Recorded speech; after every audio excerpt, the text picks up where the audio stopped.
Hello friends, সবাই কেমন আছো? আশা করি সবাই ভালো আছেন। আজকে আমি বানাবো ইলিশ মাছের পাতলা কালি জিরো গোটো জিরো দিয়ে পাতলা ঝোল আর ইলিশের মুড়ো দিয়ে মিষ্টি কুমড়ো দিয়ে ঘন্ট বানাবো। বহুত ভালো লাগে এইভাবে রান্না করে খেতে। আমার প্লাসে আমি রান্না করতে ভীষণ ভালো পাই। আমি রান্না করে অন্য আরেকজনটা খাওয়াইতে আমার ভীষণ ভালো লাগে। তার লাগে না আমার রান্না করতে কোনো অসুবিধা হয় না, আমার যে কোনো কাজ করতে কোনো অসুবিধা হয় না। আমি কাজকর্ম সব কিছু ভালো লাগে আমার কাছে না, বুঝছো? আর সবাইকে বলছি আমার এই রান্নাটা কীরকম হলো তোমরা একটু আমার কইও প্লিজ। আর দেখো, আমি ইলিশ যেহেতু বেশি ভাজতে লাগে না, হালকা একটু আশায় নিছিলাম কড়াইয়ের মাঝে হালকা স্টিম দিয়া।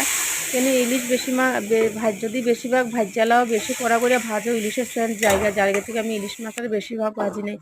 আর রান্না করার পরে আমি কি কইমু তুমি করে, মানে অত স্বাদ হয়েছে সবজিগুলো, যদি কিনারে পাইতাম আমি সবারই দিয়েই খাইলাম নে।